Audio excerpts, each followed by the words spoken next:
Barak is from Capture Your Memory Banks, a photography company. Barak started off not as a photographer.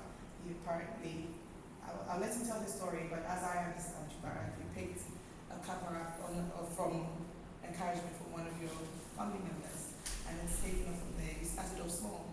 You started off doing things for people for free, and eventually you went from that stage to who you are now. I think it's very commendable what you've done. So without further ado, let's put our hands together and welcome Barak to our panel.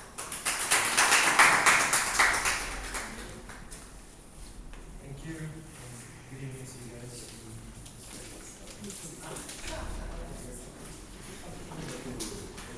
The second member of my panel is Julius. Julius Richardson is with Genius Hive.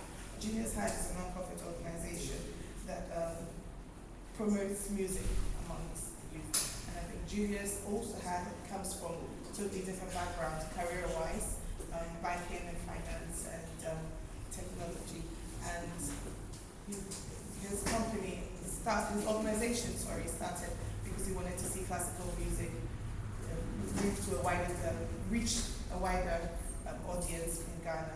So I'll let Julius tell you about his fantastic organization as well. I think what you do is very brilliant. But please welcome Julius Richardson.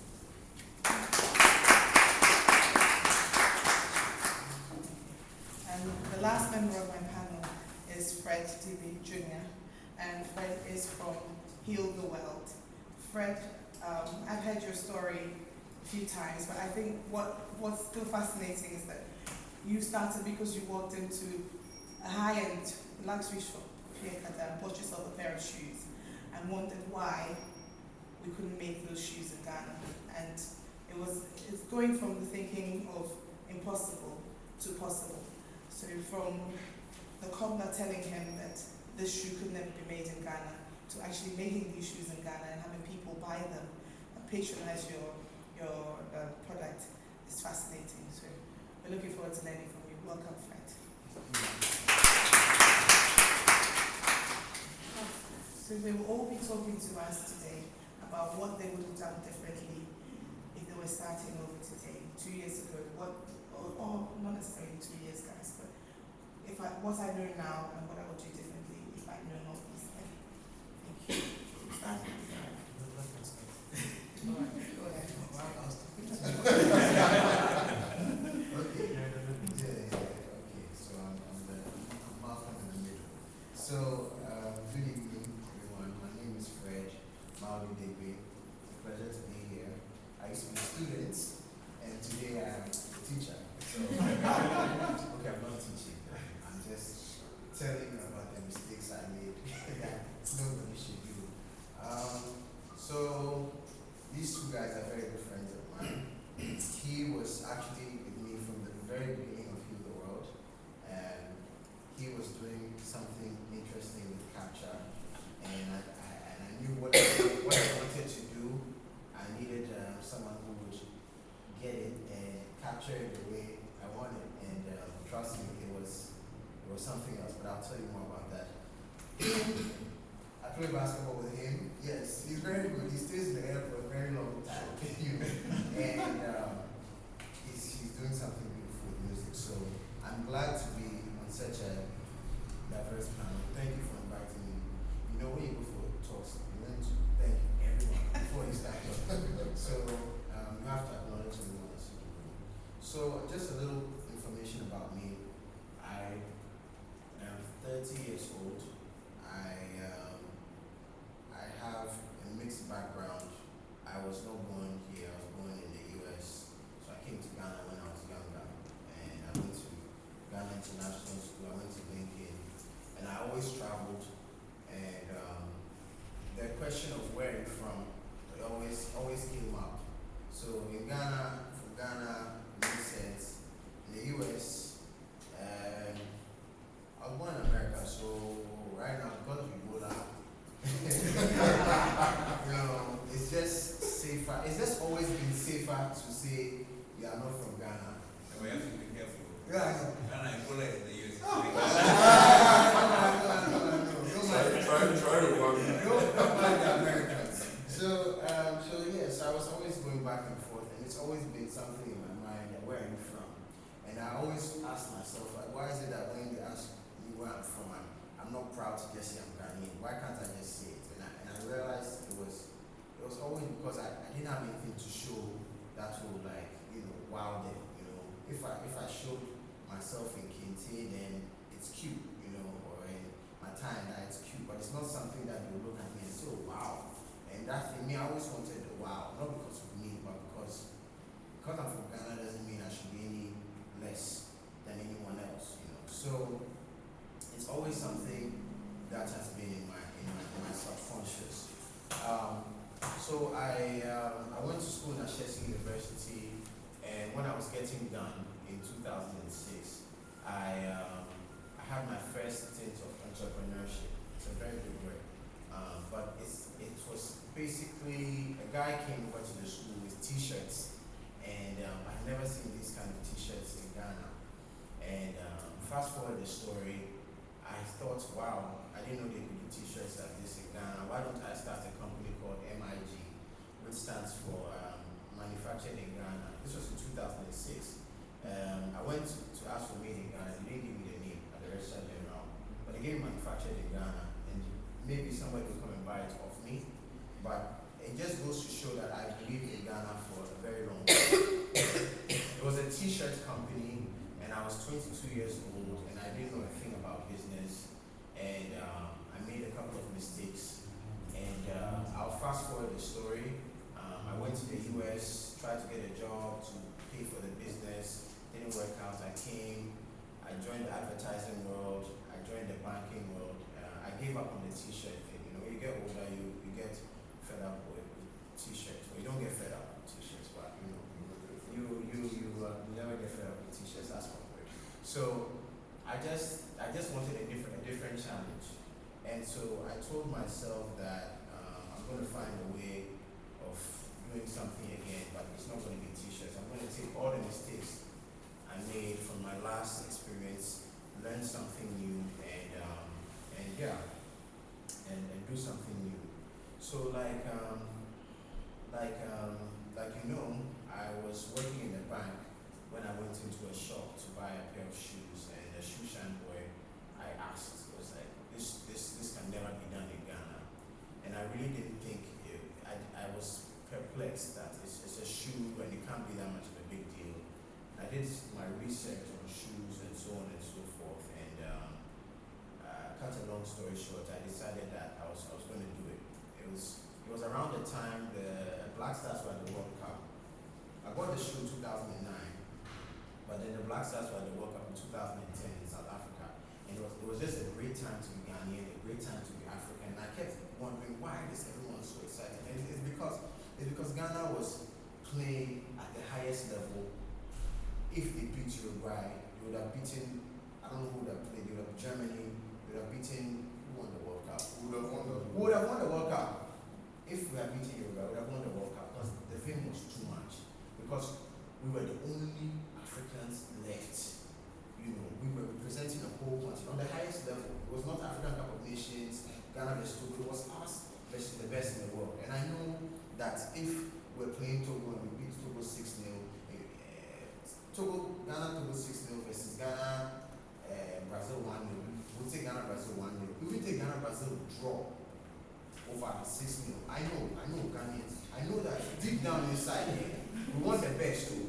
I know deep down inside we all want the best. We just don't want to, like, I don't know. There's a mental block. There's something that blocks us so that we don't even want to. But we know if we get Brazil 1-0 versus Togo 10-0, we take Brazil 1-0 100 times. Because it just goes to show that we can also be the best in the world. So I decided to start this shoemaking company called Heal the World for two reasons: to show that we could do high-end, as in the best of the best shoes in the world. And if we do a good job, then we should be able to make enough money to also help people start their own businesses. That's why it's called Heal the World. Heal with an E, not with an A. And so it's quite interesting. I'm here talking, and there's a BMW outside. Just a side note. One of the things you have to do as an entrepreneur is to sacrifice. I was working in the bank, So, as a banker, shirt, nice tee and green shirt, nice tie, nice suit, nice shoes, need a nice car, right? Need a nice car. My eye was on some 5 Series be mine. This car outside. My eye was on this car. You remember, so I didn't tell you. My eye was on this car, praying and fasting and everything. Then somebody brought a deal. At the time, there was the NDC, there was something illegal happening at the port. Basically, you buy a car for some ridiculous price. Yes, I was speaking candidly. And I think it was like 8,000 C's or something. This car, 8,000 C's, 5 years ago. And I had 15,000, so I'll buy this one, I'll buy it for and I gave the guy money for like 7 months, 8 months. He didn't bring me money. I sold my Corolla and I added money. So I wanted to buy a car. So I wanted to change my life. So I didn't get the car because it was a fraud thing. But the guy gave me my money back. When he gave my money back, it was around the World Cup time, and I was working in this bank, and I had this money, and the shoes thing. It was all like, what am I going to do with this money? Not like so much money. I wasn't buying a house in Trasaco, but I was like, let me do something with this. And so I asked a few friends.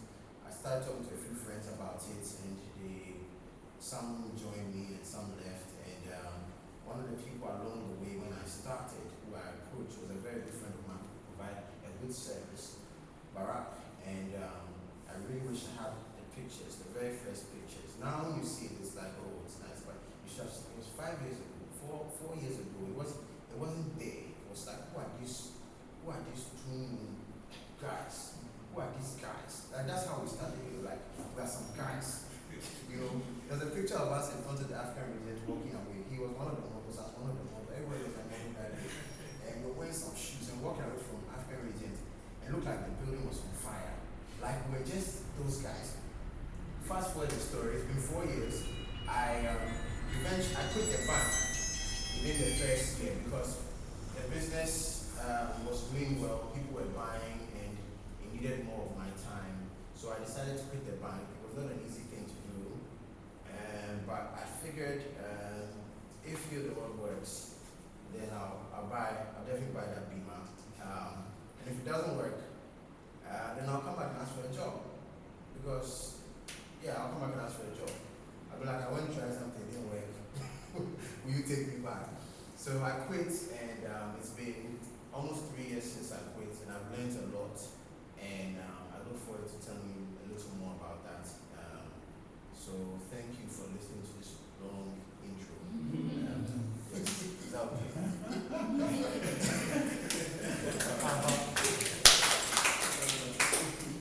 Why don't you tell them the mistakes now?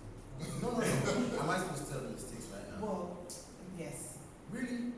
Let's hear from them. Let's hear from them. Let's get you know. Sorry. That is about Genius High. Right. So I've been with the bank for 7 years. I left in 2013 July. There was a specific date. It was my birthday. I wanted to leave because I felt I should remember the day I started a beautiful journey. I have been in classical music for a very long time, from when I was a child, and I found it very strange as I grew that there weren't quite a lot of people, or so I thought, that really kind of resonated with this. And there was just that thought that it was dead, right?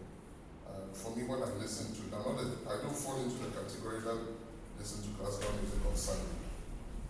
I fall into the category of people who listen to classical music when I wake up, when I'm working, and when I'm going to sleep. And I just found it very engaging, and it was really helping me with my thoughts. So I find I excel in a number of other things. The feeling it gave me is what set me on this task. Why is it that I feel this way every time that I listen to this? And how come no one else feels what I feel? And can I try to communicate the same joy of music to the rest of the generation? And so I said to banking goodbye.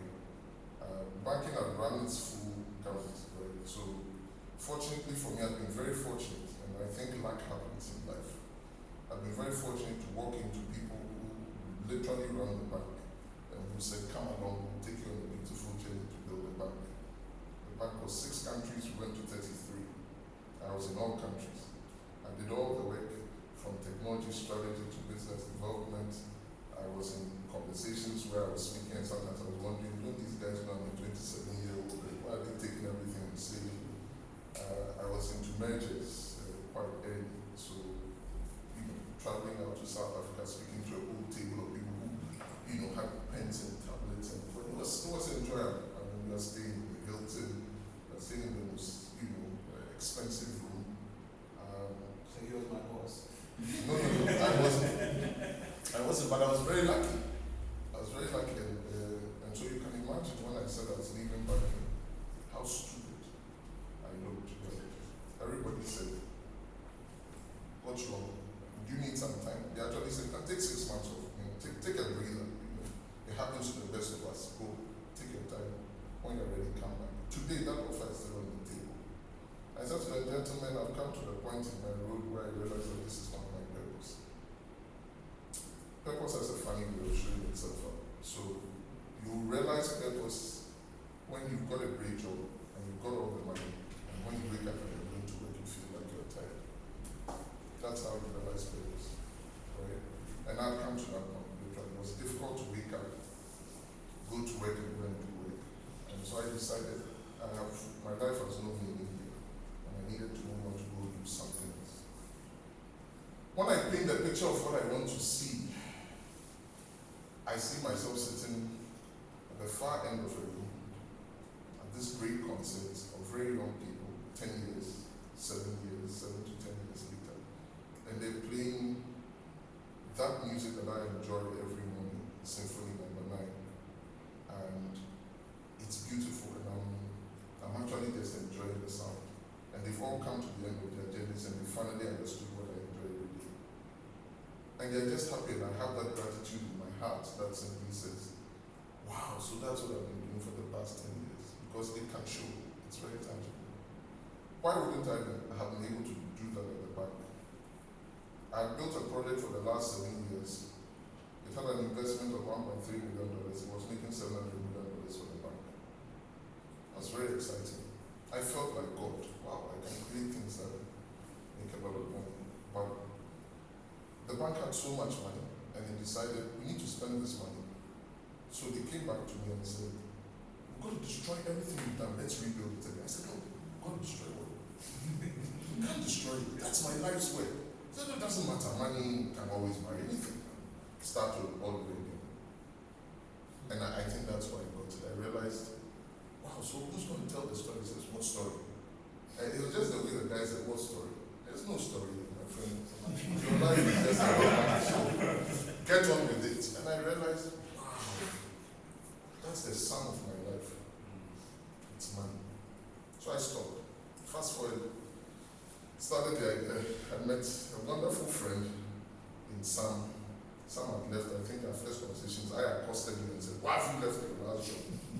Because I was also upset with him. I thought he was making quite a lot to leave at a good time. So that's what you're thinking. Yeah, that's what I was thinking. And so he kind of said, look, you're starting an idea. I'm sure you have a wonderful idea of how much. I thought I needed $135,000, $135,000 seeds. And just came to us and said, Sam, I have this plan. If you give me the money, I promise you will be done and we'll be happy. And Sam said, it usually doesn't work that way. Come, let's start talking about this. And I know the question thrown to all of us is, what would you have done differently? My answer is nothing. Because I was very lucky and I got started on the right track right from the beginning. We started in January 2014.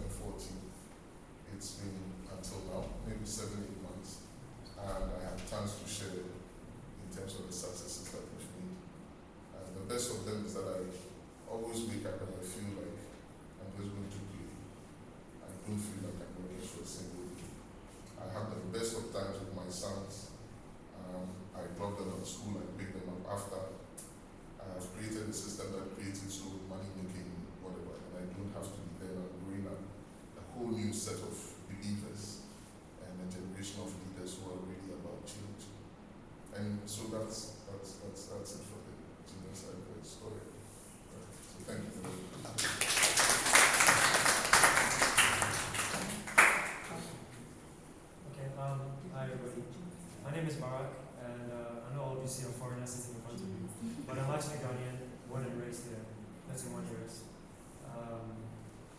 married with a single son, one boy. Journey of capture started when camera phones came into existence in Ghana around 10 years ago about. That's when my heartfelt passion for photography grew without me knowing. I started taking pictures of my friends and family and cutting them out with my graphic design passion, and that's how my passion for photography started. But capture didn't go there. It was during my senior secondary school days that I took graphic design more seriously, and when I graduated in 2002 at Chimota Secondary School, I started working at Maxwell Shopping Center for 3.5 years as a salesperson or manager for the glassware department. If I do something like that. I was unhappy. I had my working hours were crazy. I mean, you start from 8 in the morning till 5. I mean, 8 to 5. But I work on Sundays and Saturdays as well. So Sunday times were 11 a.m. to 9 p.m. Whilst my family were chilling at the beach or having family gatherings, I'm at work looking at these 4 walls, selling blankets, bed sheets, and candles. I was working in the glassware department. It was depressing.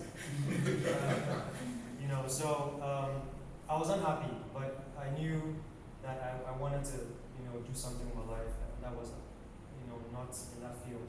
And I started a company called Avenue, which was mainly graphics, but it seemed like I wasn't really prepared for it because you spend so much amount of time, let's say, creating a logo, but nobody really want to pay you the price that they're asking for.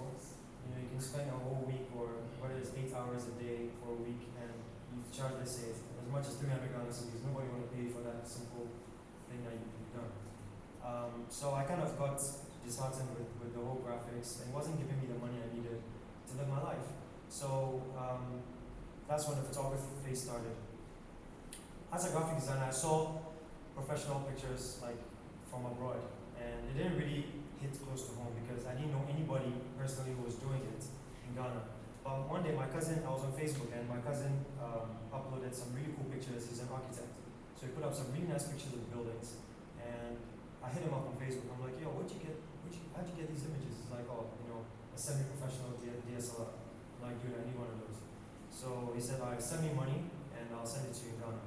So I sent about $2,000 back in 2009, and about 3 weeks later, the camera came to Ghana. I had nothing, no idea about photography. I didn't even YouTube a tutorial on photography, nothing. Because I didn't even plan to start capture, to be honest. It was just something I wanted to do, just take pictures, not professional.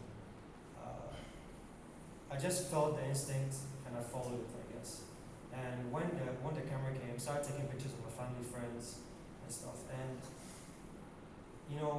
one compliment after the other, people started giving me very good reviews on my so-called work at the time. But when I look at my work now, in 2009, I just laugh because it's terrible. Horrible photography. But they loved it, and it's a lesson that I learned today. It's like, you see, it's not about what you think. It's about how people place value on what you give.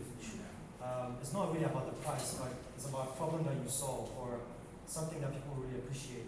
So you may not see it to be nice, but other people will. And it's something that I've learned in business as well. So anyway, I started shooting at Swiss Lounge. You saw me there a lot. My friends would come, back from Christ the King, Motown and stuff. They would come and chill there. Photographers weren't really respected back in 2009. Like anybody can buy a camera and take pictures. What's the big deal?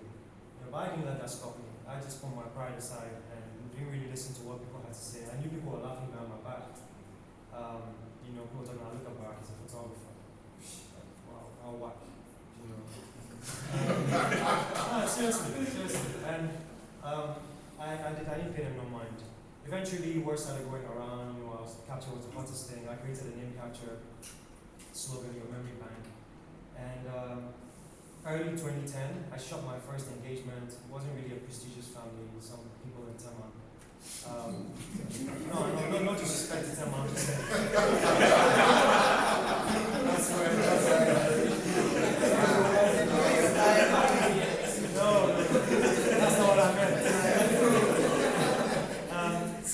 what's up? Yeah, so a couple of months down the line, around March 2010, I did my first wedding for free. It was the famous, the prestigious Awuna family, bunch of lawyers and stuff. He passed away recently, actually. Rest in peace. His son is the one I did the wedding for. So after I shot that wedding, I uploaded my images on Facebook, and boom, it's like I had calls from US, from the States, from UK and the States, asking about my services and stuff. So things started picking up real fast from there. And before I knew it, I was an entrepreneur with no with no business skills whatsoever. The only things I learned at Maximart was selling these. It wasn't really a solid background. I haven't been to university, so I didn't really have any degree in my hands. I didn't really have any friends. To be honest, other than Fred, who was close to me, I had nobody who was on the same path as I was, like to start a successful career, and the business. That's as powerful a vision as mine. So I had nobody to talk to really. And in fact, you and I, to be honest, weren't really talking a lot until after, we started, getting stuff on board with HTW. So that's another thing I wanted to talk about is having friends who are on the same path as you, so that you always get counseling, advice from them, and they kind of put you in perspective. Because sometimes you don't really see how much hard work you've put in, because you're even just getting started, but other people see the progress in which you've accomplished. And Nasa, who's over here, behind over there, is a very good friend of mine. Wait. So he actually was a good friend of mine, and he sometimes talks to me and gives me perspective on what I've done, because sometimes I don't see it, to be honest. So Nasa, big up for that. So what was I? Yes. So I started Capture, and my business just grew and grew and grew. I mean, to cut the long story short, I guess you want to start with Go ahead. Okay, so I wrote down a couple of things over the past 4 years that I've been through, mistakes and not really mistakes as well, but general advice in running a business. So I wanted to mention that, I mentioned this before, but people are willing to pay when they see value. And it's one of the things that I learned in a few years of business. In the beginning, I was eager to make everybody my client. Anybody who would want to pay, let's say my average charge was maybe $1,000 for a wedding back in the day. But, in the beginning it's hard to keep up with paying bills and all these things, renting, paying salaries and stuff. So you think to yourself, it's money I wouldn't have made today anyway. So let me just take it. Take what people want to offer you. But then you start to lose, that way you start to, That becomes your price. right. You start to question your professionality and the quality of your work when you start to allow people to give you, to take more money they will give you, And so I think it's something that new business owners should take into consideration. Now put your foot down. The charge is the charge. You know what your overheads are. They don't know what it is, and you can't tell them how much you're going to pay them in their business. Why should they tell you? So it's one of the things that I wanted to talk about. In the beginning, I would accept, offers that people. I used to do work for free sometimes, and it has its limits. Eventually, you need to put your foot down and have a strong goal in what you do. So that's one of the things I wanted to talk about. One of the biggest lessons I learned is that you never make it alone in this business, in any kind of business. There's no shame in asking anybody for advice when you need it. It actually shows that you have really good business sense, and you can ask for help at the right moments when you need it. It's impossible to know everything about business, and it's not simple to ask for help, right? Surround yourself with good people, and you have an abundant supply of good advisors to help you whenever you have a need. So some of the mistakes that I realized is that you have to identify your blind spots. What I mean by that is, do you know who you really are as a person? Okay. Perhaps maybe you hate reading bank statements, or you tend to spend unnecessarily on things you can do without for your business. these behaviors will follow you around. So if you know what your blind spots are, you can ask for help and before you dig yourself into a hole. Hire somebody to help you with this kind of stuff.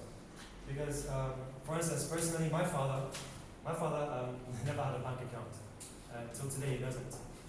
So, yeah, I can imagine. And I grew up with that because, for instance, I wanted to travel to UK back in the day. So I asked my dad, like, I need your bank accounts to say that you're my my caretaker. And, you're gonna take care of me. He's like, well, I don't have a bank account. So how am I gonna do that? So I had to go to my uncle. It was a long story. So because he said that to me many years ago, it kind of my dad knows best, right? He's my figure.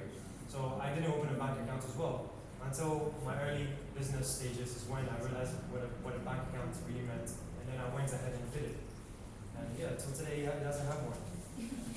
So.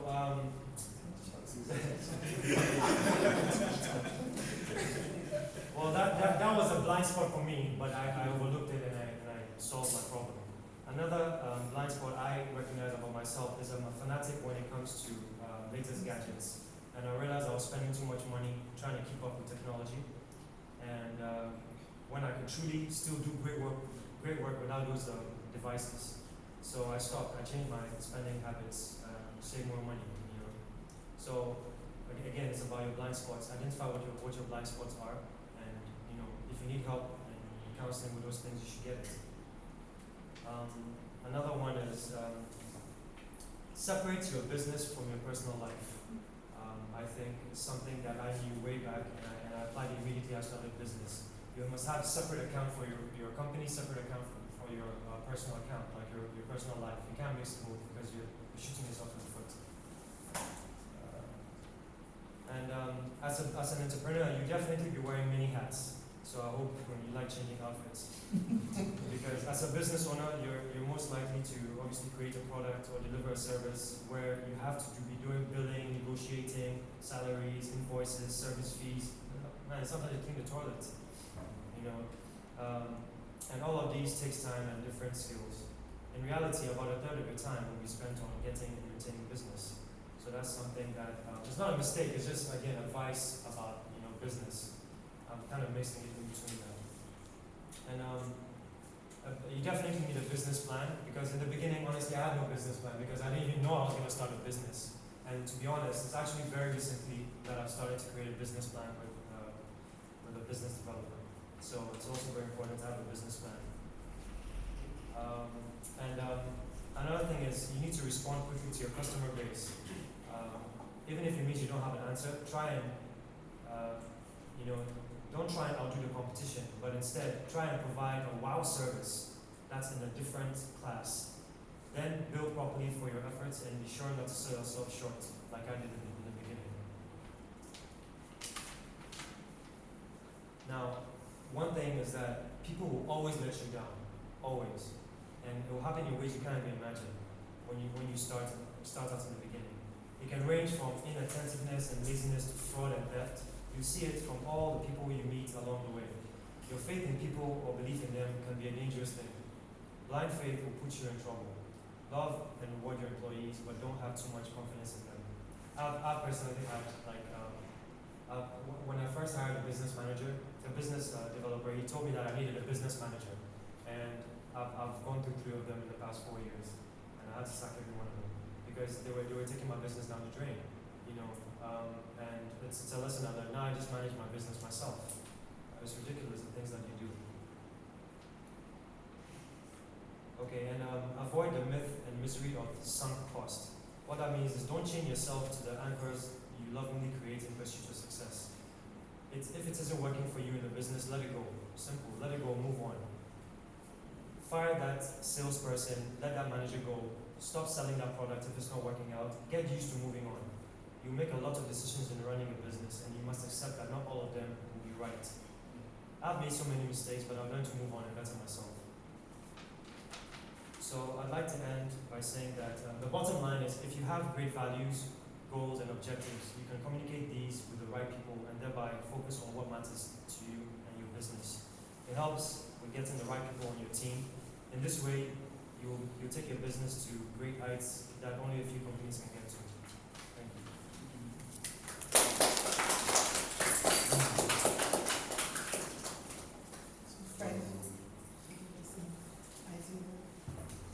things you would have done differently? Bara said a lot of interesting stuff. So did you. And one thing you said was find who you are. Now, when you said it, I thought about it, and you said something else. So I'm going to take what they both said.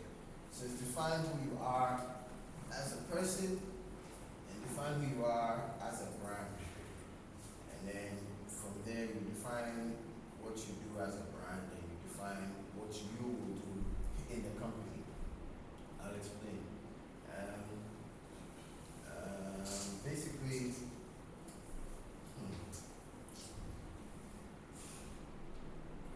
you have, if you don't know who you are, anything goes. If you don't know you're making BMWs, when somebody brings a Tata and tells you this is the fastest car, this car is better than yours, that's probably a better additive. You might think it's better than yours, but if yours is supposed to be luxury and theirs is supposed to be affordability, then you are competing on two different things. So you need to know who you are. So you are competing with who you're supposed to compete with. You also need to know who you are as a person. For me, I'm someone. Sorry, I don't like to shout at people. I don't like to repeat myself. Yeah, there are certain things I like to say something. This is it. We are going. Yeah, I don't have the gift of repetition. Or asking everybody what they're doing every day. I don't have it. I've said I don't have it 4 times, but I really don't have it. And so if I know I don't have it, then I need to find somebody who has it, because I don't have it. I've tried it before, and with me, I was working in the bank. I was doing service quality management, and so it's a continuous process of making things better. And so if I start with someone, I will come back to you every day, and I'll never be happy, because I will always be asking why you didn't do something a certain way, So I don't do that anymore. I mean, I don't want to do it. I can, but I don't want to do it. I want to create stuff and move. I don't want to manage stuff. So I think it's important for people to know who they are as a company and who they are individually. So you find other people in the company who will complement you. That's one of my first things. Another thing, in regards to who you are as well. So this year, I was talking to Sam actually today about Ghana. That Ghana has shown people last year and this year. Last year, we were in court, so we said, we're in court, so nothing is going to happen, and nothing happened. And then this year, we're out of court, and I think last year was better than this year. For anybody in business knows, well, most people in business will believe that this year has not been as good as last year. And because this year has not been good for most businesses have tried to diversify, do things to survive, right? But if you are selling BMWs and then you start selling oranges,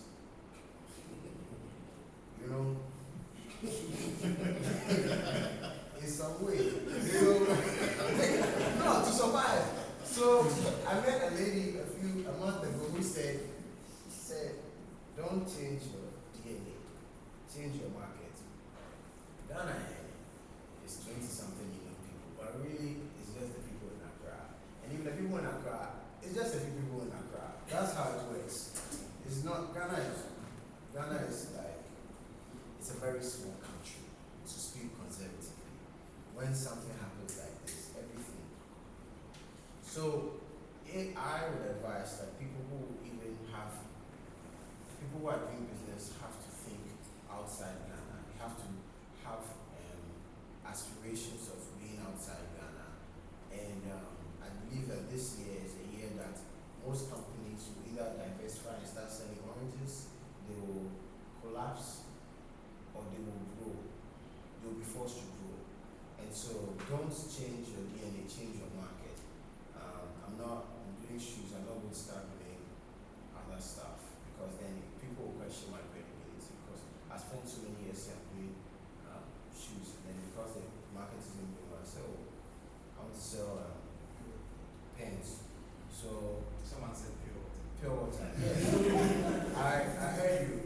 I've sold pure water before, but I won't talk about it.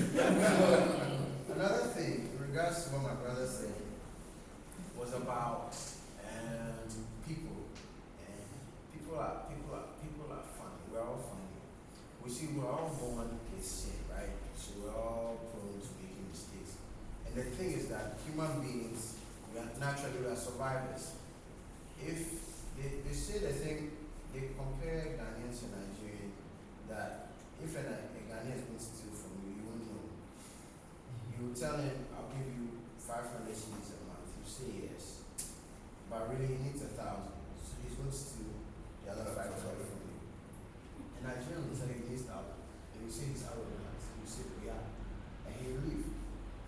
But if he told you 1,000 and you still want to give him 500 and he told you 1,000, it's on you. You tell you. It's on you. But the Ghanaian will say 500, but he needs 1,000. And you know he needs 1,000. He's married, he has 2 or 3 children. I mean, if he got his children will go to GIS. So why should he not steal from you? Because he's stealing for his children. Even if he's not stealing for his children, after working he wants to go for a drink, he should go for a drink. Why should you go to Honeysuckle? He should save everything and pay for his children's stuff. He should go to Honeysuckle. So I understand people. So you have to understand that people will do things if given the chance. I might do things if given the chance. I probably won't do things if given the chance. If the chance is there, the chance is good, I do my calculation. I might do it. It's true. So the solution for that is systems. 8 o'clock is 8 o'clock. 5 o'clock is 5 o'clock. They said the thing about your well, not your people, because they're not Lebanese, but the thing about Lebanese, said that if they're running a shop, and voila, there are cameras everywhere, but people still steal. But you know, there are cameras everywhere. There are camera. You put 4 cameras together.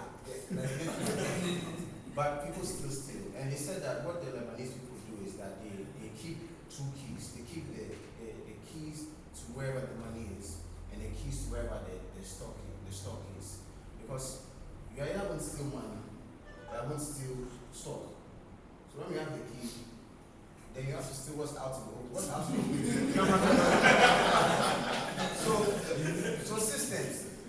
So systems are very important.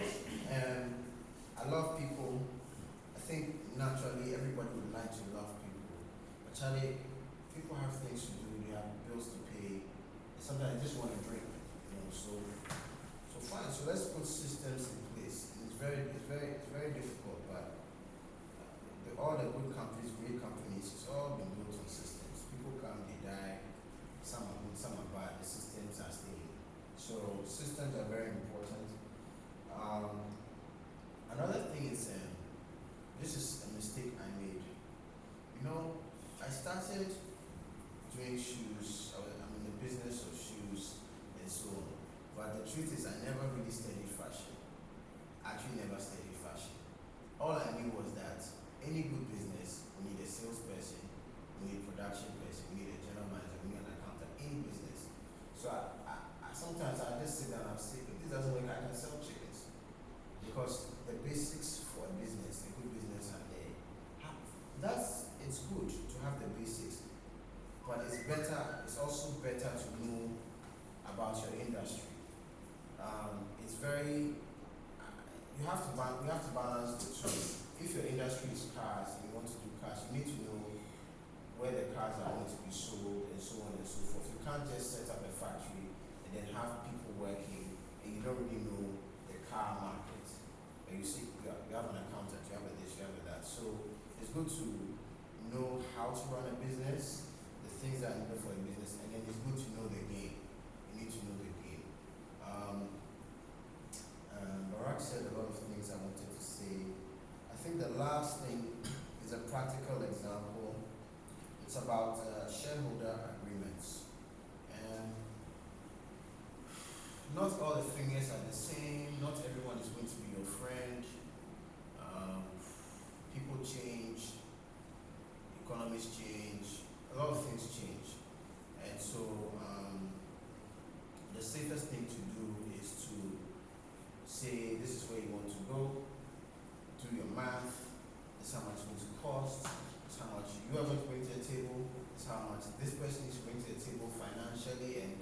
resource-wise, time, and so on and so forth. So you need to agree, and then several will teach you about having a board and so on and so forth. But the people you start the business with, if you don't have enough money to pay them the money they deserve, and you decide to make them shareholders, you should still find a way of quantifying their input so that nobody feels slighted. Yeah, I don't want to get into details, but shareholders agreements are good so that you can always refer that this thing needed $1 million and you committed 30%. So you need to see your 30%, even if it's on a daily basis. That means you work for the company for free for 5 years, which will qualify for 30%. It's very important because it's very hard. When I started this thing, my auntie told me that there are no, what's it called, partnerships in Ghana. No, that's the word, right? Like there's no three people are working, they're all doing business together, everybody's happy, everybody's eating. Like it's not done. It's not done. She told me that. I thought she was joking, but she wasn't joking. So I think shareholder agreements are things people don't take. They don't do them well. They don't structure them well. They rush right into the business. So don't rush right into business. It's important to do it, but you just take your time. Make sure the things are written on paper, because it's funny how money changes the situation. You know, when there's money, there'll be confusion. When there's no money, there'll be confusion. So let there be clarity on paper, so that when the money comes, everybody will be okay. When there's no money, too, everybody knows. Thank you very much. Okay, so from my end, I ended up telling you about why I bumped into Seville, and then I got started with my idea. My idea is defined in 4 major metrics. In 10 years, we should have 10,000 children who are playing classical music. Each of you should see a revelation of that, with students carrying instruments on their backs together with their lunch boxes and their bags to school. That should be the attestation of that. And so many people are carrying instruments. What's that about? It happens in Britain, it happens in Israel, it happens in the US. That should happen. Those 10,000 students should, and that will make us very excited about the journey we've gone on. We should have an endowment fund of a minimum of $10 million. An endowment fund allows us to keep the third factor, which is 200 teachers paid very well to follow their passion, which is classical music, to teach 400 schools.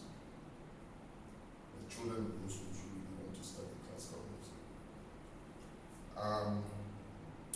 The good thing about working for a bank was you learn to be in a structured system. And more importantly, you learn one essential thing, which is that you cannot be the business. If you are building a business that is only you, that business doesn't have a life. It just has your life. And when you die, which is the classic case of all Ghanaian businesses, we bury the business with you as well. So if it's really about causing change, and this is what I was talking about, purpose. The subject of purpose is so important in your journeys, because if you find your purpose, it will always feel like you're not working. It feels like you're just building something. All right, so I'll leave you with that. But the separate, journey is, I'll define it in a simple way. There is business. Every business that you work for has its operational side, and working within it is that business and its operational effects. There is also the business of business. The business of business, right? So if you have a bank, or you have a shoe business, or you have Capture, there's the business of keeping Capture alive as it is, not the business of running Capture, right? And that's where I think, my servant journey, became extremely useful, where they then greeted me directly with the questions such as corporate governance. I mean, I said to Fitz, I said to Sam, I said, after the business classes that they put me through for free, I'm proud to say I'm the first baby of Servant. So I spent a lot of time in the business class, and when I came out, I remember distinctly saying to Fitz and Sam, I said, if this is what a business owner and entrepreneur needs to know, then are you telling me everyone out there knows this? The truth is not everyone out there knows it, but it's part of that journey. You really need to know a lot about your legal structures, you need to know about corporate governance, you need to know about accounting, you need to know about your business operations. There are tons of things you need to know. Those are secondary issues to the ultimate issue, which is the business of business. Finding people, not being ashamed to ask people, even when they laugh at you, at your idea. And please, classical music is a laugh, isn't it? I said it to somebody, he said, that's almost like saying Ghana is going to the moon. Oh. Yes. Because it doesn't connect. You know, in this day and age when we're looking to feed ourselves, your goal is to go and sit down, wear your slacks, and by the way, this is the way I'm dressed forever. It's always the way I attention. And you expect people to come and pay you for doing what, teaching their children classical music. Wow. We must all be in cloud nine. But there is a business of that, and you have to always keep on. Don't be ashamed of asking people, I need help. Because that's what I did with Seven. And once I met them, it was always easy to say, I don't know what you're talking about, right? So if you set out to build business and you're being asked simple things about, business operational manuals, financial management policies, these are fancy terms, but at the heart of them, they help in so many ways to protect the business from you. I'll explain one. Barack mentioned the factor of your bank account versus the business's bank account. I was hoping that would be the case when I started, in which case I would sign every check that comes out. These gentlemen come and say, well, but you have to open a bank account. Fancy tale. Okay, fine, we'll open a bank account. Then I realized that all the money that goes into it, then they put the second rule. They said, you need to put, junior side whenever somebody's writing a check. You can't take cash. When we're not thinking about it, it sounded like, oh, it's fine. But then the money goes into the account and you realize that it takes 2 signatories to sign off. And unfortunately, some who knew that you always be soft on my side appointed Fitzroy to do the So Fitzroy is the sort of guy, when you come and you say you want $1,000, he sits up straight and says, why? Can we go back to your budget and what's the reason, the logic? And Fitzroy, you're with me on this business. We need to sign this 1,000 out. And short and short of it is they're always guarding your business and you're realizing that they're actually protecting your future business. So for example, when I'm walking away from my business now, I'm not afraid that my guys are going to be frauded because the message is clear on the wall. If you're going to pay for our services, pay to the company's name. Never give cash. Do not take cash here. That's a no-no, right? So the benefits of working with a group that simply has dedicated itself to trying to understand the business of business, trying to give you all those head starts and say, please watch out for the following things. I inherited a board. I'm a not-for-profit, so my board comes in absolutely at zero cost. And I got a fantastic board of people who are very dedicated to my cause, who are very experienced, who also run businesses on their own. And right there, they can look at my business from a distance and tell me, look out for the following things. I have to admit that if you are here and you're probably working on some other ideas or working for someone else, that's also part of your journey. The question is, what are you learning from that journey, right? Because they're very useful things you could have picked up. You listen to Barack, you hear about the accounting procedures with him. It might have been the pain, and part of it is what I call latent energy. It's necessary to build, to push you to that journey, to give you a feel of what it feels like not doing that other thing, and to be sure that when you walk away, you will never be back. In your case, you've done banking as well, so you see quite a lot of structure, and I think you introduce that into your answer. So, for me, that has been. There's one thing Barack mentioned, which is pricing, and I'm still challenged with that today. Should I or should I not? Am I too expensive? And that's a battle that, because of the sort of team that I've built, I can always go back to and say, guys, I'm really struggling saying these guys should pay this for my service. You can imagine at the height of it, when we're charging cities but in a dollar-denominated fashion, and people had to pay so much because the city had gone to 3.8. I could feel the pain because I have children as well, and I was saying to myself, I was using my situation, and they said, no, you never can do that. The best you can do is introduce a discount or something. This is what the best thing done. And I made a few mistakes there by going against their advice until somebody walked in the other day and simply said, "Your child is too little." I looked at the person distinctly and wondered, what? But then it spoke to me about the fact that there are 24 million people. We said to building our business plan, please, you need to keep that. That document is very important. If you don't have one, please spend time to get one. And try and write it yourself with help. Try and write one. Within my business plan, I only need 90 people for me to be effective. For me to be able to pay all staff, pay for the cost of the business. So I kind of figured if I need 90 people out of 24 million, how difficult can that be? Right? But even there, I had that challenge with pricing. But if there's one thing I didn't do absolutely right, it's the journey of pricing and trying to pay. But I have to admit that, different from your own journeys, the benefit of working in a structured environment, the benefit of building other businesses over the last 7 years has helped me see to a large extent what I was supposed to avoid. Meeting said that was a good thing for me, because I doubt if we were not on that journey together, if I might have been as strict with following those tenets, because I'm sure I'll run out of fuel very quickly. And my primary objective would be make a quick buck, stay alive. But they kind of just kept me very focused and said, this is what you have to do. Ultimately, we're here. We're happy to be here. We're growing every day.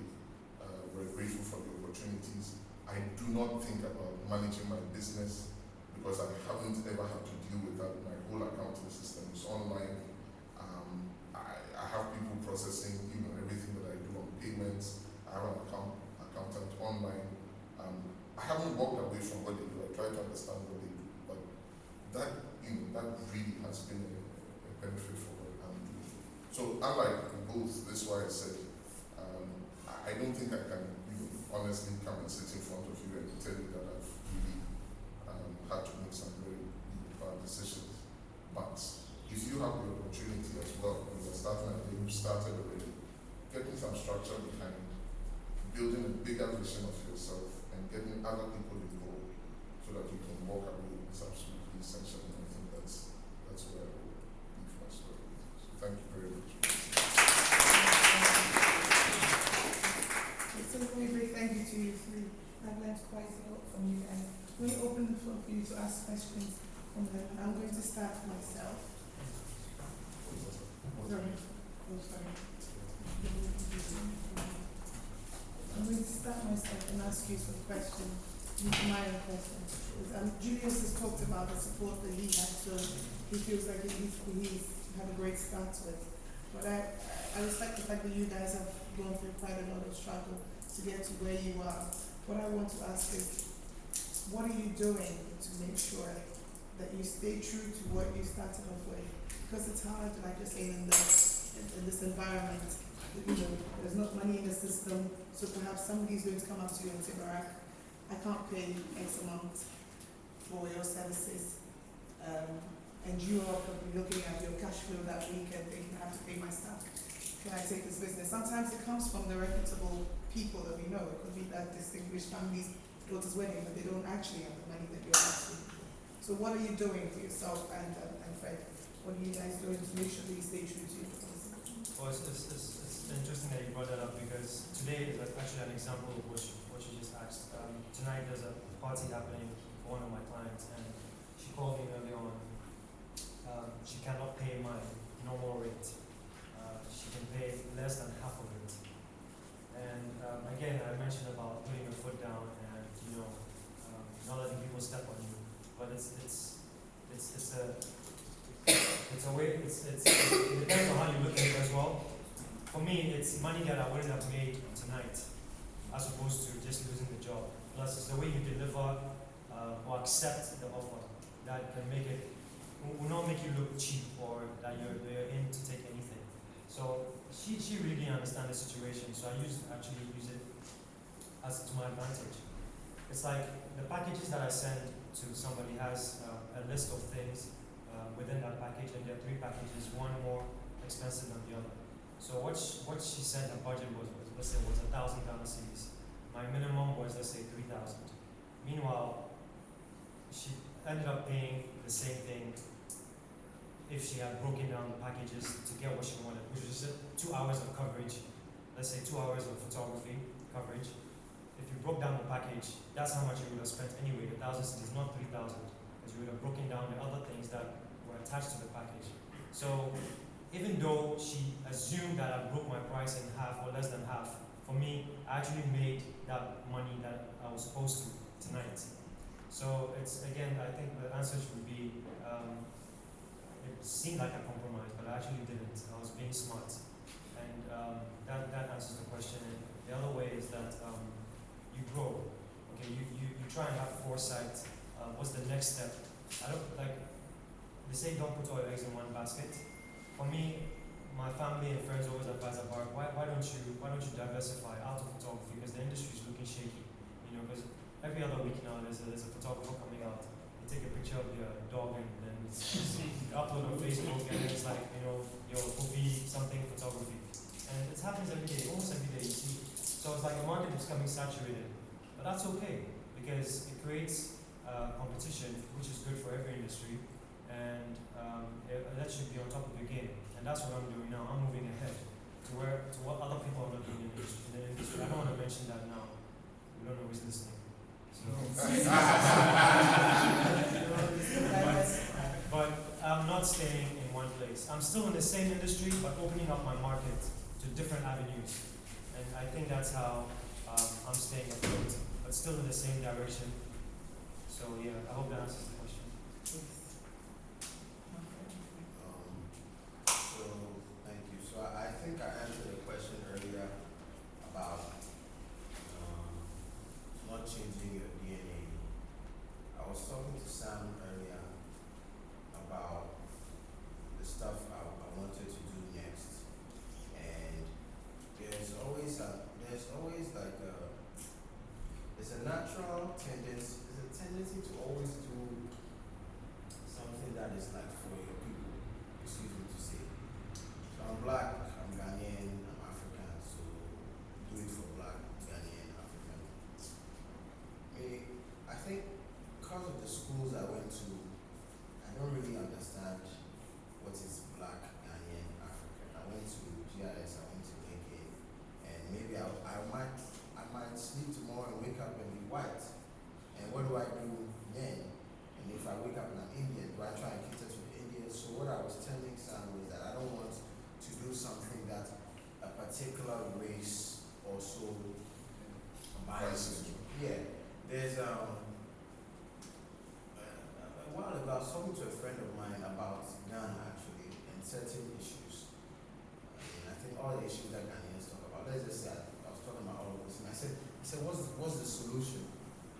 She said, do a brand that transcends nationalities. Do something that anybody, anywhere will see it and know this is good. And when you have that kind of mentality, then that means you are thinking globally. So you might be operating locally for the time being because this is where we are. But you still have to keep the standard so high that it can move outside Ghana's limited shores. So my answer is just about doing something that you know someone in Japan will see, will appreciate, someone in Fiji or Djibouti or wherever will see and appreciate. And then the next step is to try and access that market. I don't think I've tried a bit of the diversifying thing. It could be a hit or miss, but one thing I'll guarantee you is that it will move away from what you said you wanted to do. And is the BMWs and oranges thing again, you know. It's BMW. Ghana is full, Ghana is not doing well. Nigeria is doing well, they want to buy BMWs. I'm going to Nigeria, you know. Oh, you want to go to Nigeria. So yeah, so that's my answer in a nutshell. Don't change your DNA, change your market. You are who you are. And the world is a big place.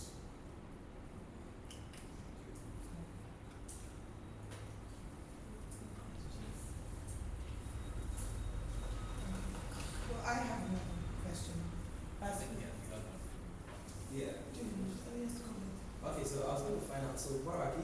you started your business, when you first started, you bought the camera for 2,000.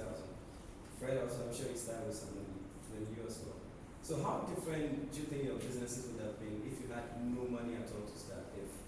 You wanted to be a photographer. If you had nothing, your family wasn't ready to borrow any money to Fred as well. So how different or what would you have done differently if you were doing stuff? If I put myself in that situation, I think what I would have done naturally is probably to find some good friend or a relative who probably owned a camera, if not the same quality as mine, probably less or better perhaps, and beg for help in terms of, because the person not giving you money but just lending you something that already is owned by the person. So I can imagine that's what I would have done. Otherwise, anyway, I didn't have a bank account, so I couldn't have gone for a loan. But I guess any normal person, would have a bank account. If you really believe in yourself, you take that risk and go for a loan, which I wouldn't advise anyway. But yeah, I guess that's what I would have done. It's a very interesting question you ask, because I've never thought about it. If I didn't have money, how would I have started? And it made me think, like, if I didn't have money, what would I do for free? And I have to ask myself, if I didn't have money, would I do the work for free? I think I am doing that, but it definitely helps to start with money. So I think the answer is, if you don't have money, then do something that you do for free. Like, it's better do something you love, because it doesn't make sense. So I believe it's something for everyone here. Like, it needs to start what you do for free. And I keep referring to Sam. Like, the conversation we had today, okay, let me just give a snapshot. I'm here now. I can go this way, or I can go this way. This way is what I've been doing for so long that everybody knows it. Everybody says it's good. But I want to go this way, because this is the way I want to go. But this way, nobody knows what's going to happen. But it's still the way I want to go. And no matter what you tell me about this, every time I see this thing, I'll itch if I'm not doing it. It's one of those. I've told Sam, like, I don't know why. It's just I can't help it. You can give me money to do certain things, but the thing I want to do, if I see somebody doing it, I'm not doing it. It itches me. It itches me. It itches me. He doesn't repeat himself. No, I keep thinking about it. So you have to basically, I don't have money. I want to start this thing. I must be willing to do it for free. I must love it that much. It must be, it won't even be love. It's like something you can't explain. Like, love you can't explain, but it's a calling. It's a purpose. Like, can't help it. Can't help it. And when people see you're doing something for free, you're just doing it, you can't help it. Somebody will pay. Barak's first, the story about his first photo thing with Boy Awuno, I don't think he was a designated photographer. The truth is he wasn't. It was another guy who was doing it. He was paid. He was paid. When they saw Barak's pictures, game over. If you go to the guy's house now, it's on his album, his living room. It's not the other guy's pictures, it's this guy's pictures. But when you saw Barak's pictures, yeah, Barak doesn't know anything about anything, but when you saw Barak's pictures, that's how he was here. He had it for free. I was there with him when he was at Twist, hustling with his camera and so on. He was doing it. That time he used to put plastic disposable caps on top of the camera. I don't know what he was doing. Like, he was creating his own flash. Like he would do it, and then the camera would do something. I said, Barak. I wasn't laughing at him, but I was quite Barak. I was there with him, but it was very fascinating because I didn't know what he was doing, but he was still doing it. And let me tell you something he didn't say. He was there with his wife at the time. His wife was there. So that's something to take into consideration as well. That you're not alone. He's not alone, you're not alone. You can get married in a month. We are all not alone. So that's also something to take into consideration. Like if the chick your husband no that's how they lie. If the chick is not there when you're hustling, they shouldn't be there when you're flossing. So you should be doing it for free and getting yourself. Your chick should be there. Your chick should be there. So that's all I have to say. I think you have a very interesting question. And I'm going to let everybody know the truth. I started with nothing. Doesn't make a lot of sense, does it? And so if you ask me if I hadn't, what would I have done?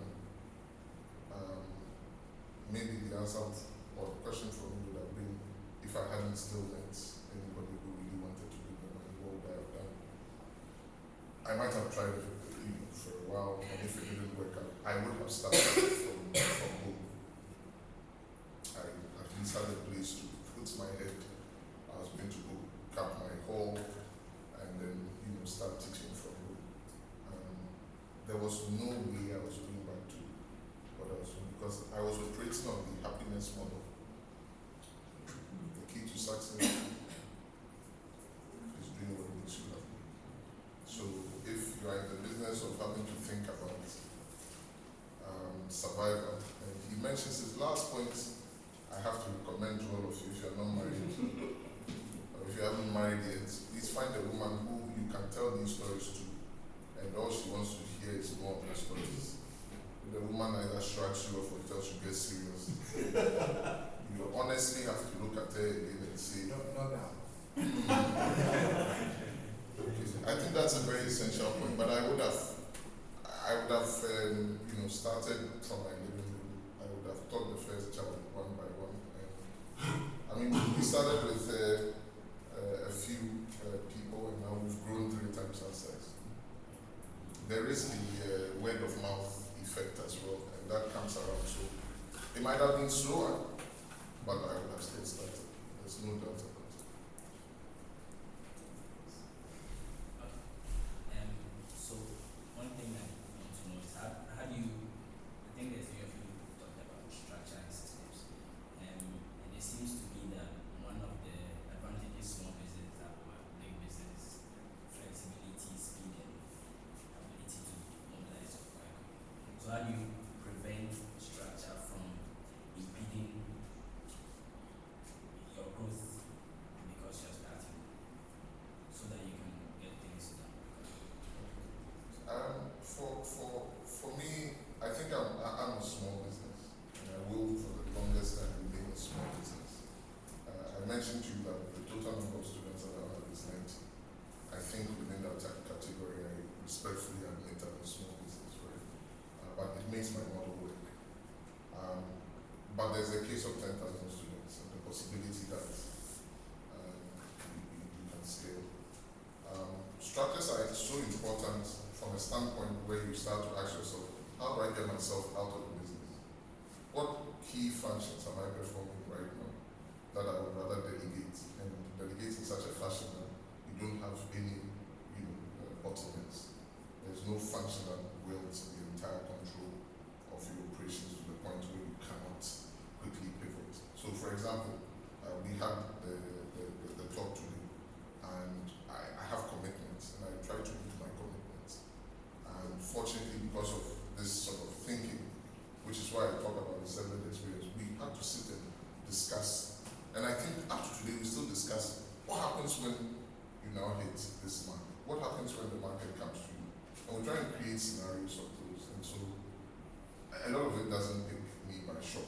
And what we've done very quickly is we found and duplicated myself in terms of the teaching capability into different people who can scale very easily to support. So when I'm not there, I can quickly call up and say, I'm not going to be there, there's a call. I absolutely have to be there, you have to get it. So I think the highlight of it is all these simple tasks. They look simple, right? But it's drawing those organograms and finding out these are the tasks, and then stress testing those functions and saying, what if this person is not there? and I'm sure they'll take the other part. I had a massive disappointment once I started. I had the capability to deliver about 8 or 9 instruments when I started. Immediately 6 of them went out. I'm so thankful to God for that stress on my business because it helped me to adjust almost immediately. Fortunately, I didn't have students because I imagined a scenario where there were students, they were fully employed, had commitments, and these are instruments. So if it's a piano, it's different. If it's a violin, it's different. It's a guitar. There are different people's specialties. So in my case, when people leave, it really, takes a hold. And the fortunate thing that I learned from there was it gave me that knock right from the beginning that no, you have to make sure that you create a structure that convinces even the staff working for you, right, that this is theirs, they own this, and they can ultimately they will move away. So the first thing I discuss with them is the fact that can you, when the day comes that we are moving, what would it be? We try to understand where are your futures headed, and I try to work that into what I'm trying to do. People who want to be doctors, who want to be professors in the musical field, people who want to stay only for 6 months. Indeed, we have that case of a wonderful jazz musician who was coming in for a short, limited time and was heading out. I kind of confront that directly with my staff, and there's quite a lot of one-to-one.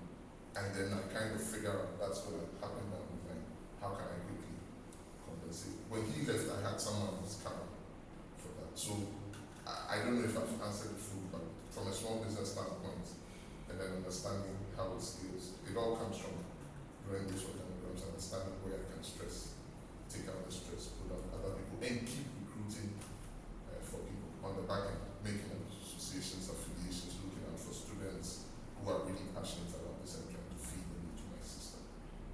That's how I approach it. I think you also addressed the point of creativity, and does the structure stifle creativity? Is that what you're trying to get? I don't know if maybe mine and maybe theirs can best because they have all the supply chain functions.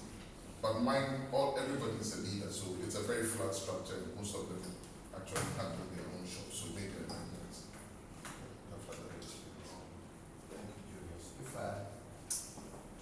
I think it all comes down to results, right? Trying to get certain results. The structures are there to make sure that we meet certain numbers and results. If we're not meeting it, we have to review the structures. If the structures are good, we have to review the people. And the people are not good. And when I say good, I don't mean bad people. I mean maybe the competence level is not up to it. So I don't think, even in the creative, probably the only person who's creative who's without structure is maybe, no, there's no creative person without structure. Even if you're an artist, you have to paint. There's a showing in France in September. You've got to be there. Yeah, you've got to be there. Doesn't matter if you're painting another Mona Lisa on top of Mona Lisa.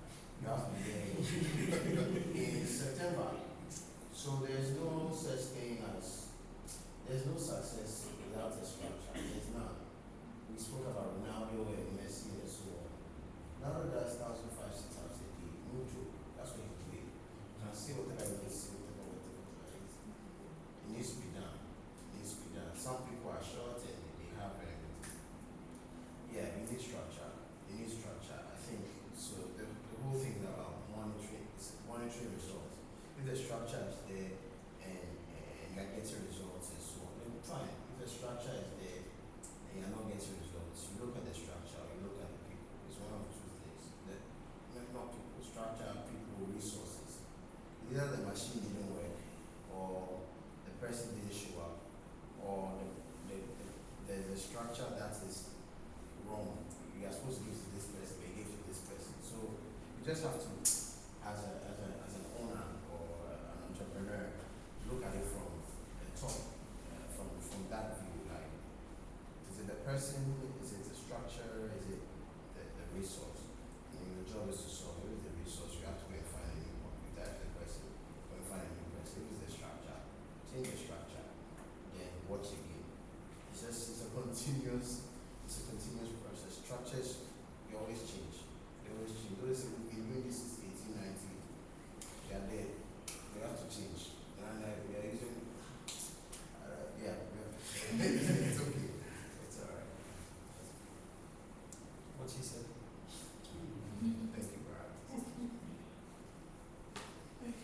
Thank you very much. It's been very enlightening. I think just a few things I've taken away from you guys, and Julius is the poster boy for SEDLET, which is where African entrepreneurs have grew from. We grew from this event, which we're taking it out to more and more people out there. We're taking it to the young people, so we can have more of you guys out there. I'm very inspired because today I see quite a few promising guys in here. I see Paul is here, Kwame is here, Nasa is here. All of you running your business and taking it to the next level. So I hope that you find this encouraging. At this point, I would like to tell you a little bit more about some of the activities that African entrepreneurs is going into. Within the next year, we will be in tertiary institutions. Hopefully we'll be in Ashesi and University of Ghana, and we will be talking to them. We'll be forming clubs for people to be able to go into those spaces and develop their ideas and come out of school with an alternative of looking for the job in finance, looking for the job in telecommunications, because as you can see, a lot of them run away from it. So you may go in there, may pay your salary, but you may not be happy. But it'd be a good idea if you're coming out of school already knowing what you really, really want to do. So that's one of the things we'll be doing. Another thing that we will be offering to people is the scholarships for entrepreneurs, a kind of scholarship that you're going to come out and be handheld from the word go. You learn how to do your business and do it well. So you can avoid all these pitfalls and actually go into a system, know how to run your business from the word go, come out and have the support, management support for you to be able to take your business to the next level. So we're fortunate that SEDLET is going to partner with us on that and support the entrepreneurs that we take through this. We're talking to other institutions as well to come on board so that we're able to give this, do this and do it right, get the practical help as entrepreneurs are coming out. Having said that, those of you who are running a business here, I don't want this to seem like we're rambling down your field, but it really is necessary that you have structures. It's necessary that the structure is in place if you want to take your business to the next level. And like Fred said, Ronaldo does 1,500 sit-ups a day. He needs to do it. He's a sportsman. If he doesn't have the stamina, he doesn't have that capacity, he can't do what he does best. He's not going to be the Ronaldo that we all know. In the same way, whatever business you're running, you need those structures. So you have to be able to get it in place. And like they've all said, if you don't have the capacity, hire somebody to help you. If you're not big enough to have your own HR person, your own accountant, your own everything, to speak to the people who are in the business of running businesses. So speak to SEDLET. Don't leave right after the event. Speak to them and get to find out the services, and you'll be amazed at what they can do to help you. I'm a non-profit organization. It's been good for me coming from that angle. It's been very supportive. But at the end of it, it also taught me how to run my non-profit organization to be effective with the people that I'm targeting. So please, we've given you forms to fill to let us know how the program's going. Please give us your opinion on it. We're still growing, we're still learning, so we really need the feedback from you. Lastly, I'll have to tell you about next week. Next week, Friday, SEDLET Friday is going to be a lot more exciting. We're doing a lot more stuff to make sure that it's not just a feel-good factor every Friday when you come. So next week we will be spoken to by Kojo Adequafor from Ghana Home Loans. He'll be doing SEDLET Friday. But we also have an exhibition. We have an open air exhibition now happening just before SEDLET Friday starts from 4:30. So between 3:30 and 4:30, we'll have the open air exhibition where other entrepreneurs will be showcasing their products outside. So come and see different things. We'll have people who make all kinds of products. Come and see the stuff. Talk to people, network with people. It's a networking event for entrepreneurs next week. So if you know anybody who's thinking of starting their business or who's already started a business, this is an environment for you to come and meet like-minded people and to see how you can support each other. But most importantly, we will also have people, we're also giving people the opportunity to pitch their business so that they can get a place on the accelerator class with SEDLET next year. The accelerator will, I'll let you talk about that, Sam, because you're probably better poised to tell them what the accelerator program is about. But Okay. before he speaks, so that I don't get up and bore you again, when he's done, please don't go. We have refreshments. Stay around, network, have something to eat. Sam will tell us about that accelerator. Okay. Before I do that, though, the cameraman was doing a job. The cameraman was doing a job.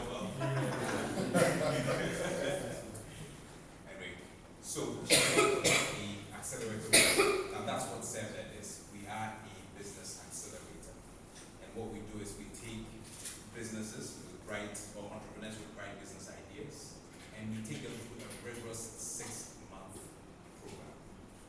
Okay? And so this becomes your home. You're here for 6 months. We help you build a business right from scratch, help you build your business model, understanding what market segments you're going to be targeting, understanding what product, what variation of the product should you enter the market with. Because we as entrepreneurs and as business owners always believe we know what the consumer wants.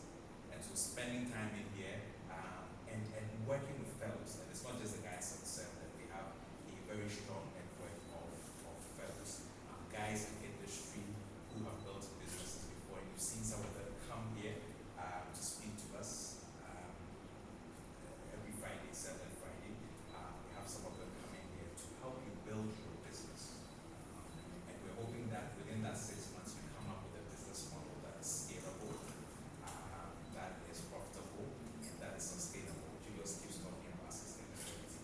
A business that is like the business that we see out there in the West, where you see Harkless around for what, centuries. You see Microsoft out there for done with a couple of decades, right? Snapchat are here for good. But those are the businesses we're looking to build, not businesses that die with the founders. So if you know anyone who has a very bright business idea, please tell them about next week Friday. We'll have a panel of advisors here. They get to pitch their business, so they must come prepared. 5 minutes to pitch your business idea, to tell us how this business is going to make money. 2, how it's going to, like Julius' business, make an impact. Because we invest in businesses that deliver social impact. We are not an NGO, but we believe in building businesses that make some relevant social impact. I'll give you an example. If you came to us and said, I have this wonderful chance application, right? It's going to make us millions of dollars. Yes, that's fine, but the question is, how is it helping anyone? So we need to see the social value aspects to it. Friday, there'll be there'll be music, there'll be a lot of meats, kebabs, whatnot. We get to interact with our entrepreneurs. So we'll look forward to seeing all of you, but most importantly, we'll look forward to the guys that you're bringing to pitch for that stage. If you have any questions, just ask Nana, Jennifer, or myself. We want to answer your questions. And by the way, if you want a very nicely done bag, please, there's a guy here, RPC Paul, please get back. I'll show you what he did for me, and it's amazing. Yeah, so thank you. We have protocol. Please don't leave, please. As a group, we will get a photograph at the end of the event. Yes, thank you, Carmen. How could I forget? Please, can we bow our heads in prayer? Heavenly Father, we thank you for another Friday session. We thank you for all these very talented young men and women that you've assembled in this room. We thank you for how far you've brought them in their businesses, and we thank you for how far you're going to take them. Father, we pray that as we get together and network after this session, that you bless the time together, the fellowship, and when we head back home, we pray for traveling mercies, and we pray for continued strength, passion to continue building our businesses. We thank you and praise you in Jesus' name. Amen. Pictures really quickly.